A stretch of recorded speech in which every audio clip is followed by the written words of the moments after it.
تٲج but کُس چھُ وہ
آج ہم نے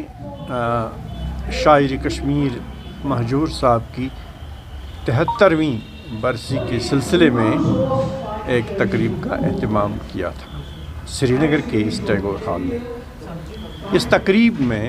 اور اس تقریب کا اہتمام کرنے میں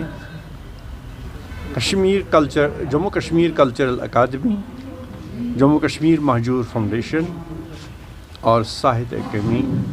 اکیڈمی دہلی کا جو کشمیری بورڈ ہے، شاد رمضان صاحب جس کے کنوینر ہے، تو ان کے باہمی اشتراک سے یہ آج کی تقریب منعقد ہوئی۔ اس تقریب کو منعقد کرنے کا جو خاص مقصد ہوتا ہے، ہر سال یہ ہم مناتے ہیں اور اس کا اہتمام کرتے ہیں، جو شاعر کشمیر نے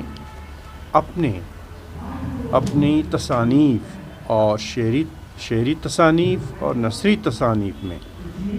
جو عوام کے لیے، جو کشمیری عوام کے لیے بالخصوص پیغام رکھا ہے، اس پیغام کو عام کرنے کا، اس کو بار بار یاد کرنے کا اور عوام تک پہنچانے کا ہم ایک اہتمام کرتے ہیں اور اس کو عوام تک پہنچانے کی کوشش کرتے ہیں۔ آج کی تقریب میں ہم نے مہجور صاحب کے کچھ چنندہ گانے رکھے تھے جو ان کا کلام ہے۔ پلوہا باغوانو نو بہار رخشان پیدا کر، پھلن گلگت کرن بلبل چٹھی سامان پیدا کر۔ یہ اس زمانے میں 1931 سے 1947 تک جو کشمیر کی ایک جد و جہد تھی، آٹوکریٹک رول سے آزاد ہونے کے لیے، اس میں یہ ایک طرح کا نیشنل اینتھم تھا۔ یہ جلسوں اجتماعات میں اس کو گاتے تھے اور ایک طرح سے یہ نیشنل اینتھم تھا، ولوہا باغوانو۔ عام طور پر اس کا ترجمہ جو کرتے ہیں نا یہاں انگریزی میں، وہ کہتے ہیں گارڈنر۔ باغوانوں کا ترجمہ یہاں گارڈنر نہیں ہے، اس کا ترجمہ ہے چمن والے چمن والوں کی کوئی شان پیدا کر۔ چمن والا اور گارڈنر میں کافی فرق ہے نا، یہ یاد رکھنا چاہیے، ورنہ وہ ایک دم سے اس کو لمٹ کرتے ہیں، باغوان ہے نا۔ اسی طرح انہوں نے ایسے نغمات لکھے ہیں جن میں کمیونل ہارمونی، بردرہڈ، خاص طور سے جو انہوں نے محبت کا، جو اخوت کا جو پیغام دیا ہے، تو اس کو عام لوگوں تک پہنچانے کی آج کے دور میں بہت ضرورت ہے۔ جیسے انہوں نے کہا کہ یم سخن پیدا کرن خلقن اندر الفت لول، دور یم سید گھس نفرت کی ونن ہشناوت۔ یہ انہوں نے آنے والی نسلوں کے لیے پیغام رکھا ہے کہ اگر کچھ لکھو، اگر کچھ تحریر کرو، اے شاعروں، اگر نئی جنریشن میں پیدا ہوں گے تو اسی پیغام کو عام کرو، اسی کی ضرورت ہے۔ اس قوم میں آپسی نفرت نہ ہو، بھائی چارہ ہو۔ اور آج کل آپ دیکھتے ہیں کہ آج کل سماج میں کیا ہو رہا ہے، چاہے سیاست کا میدان ہو، چاہے سماجی شعبہ ہو، ہر طرح ایک افراتفری کا عالم ہے، بے اطمینانی ہے۔ حالانکہ مساجد میں جا کر ہم روز نماز ادا کرتے ہیں، لیکن اطمینان ہی نہیں ہوتا ہے، ہر ایک بے چین ہے، اور اس بے چینی کا دور کرنے کا واحد راستہ ہے کہ اپنے دل کے اندر محبت پیدا کرو، کسی کے لیے نفرت مت رکھو اپنے دل میں۔ تو اس شاعری میں جو آفاقیت ہے، یہی وجہ ہے کہ مہجور صاحب کی شاعری 75-73 سال پہلے بھی تازہ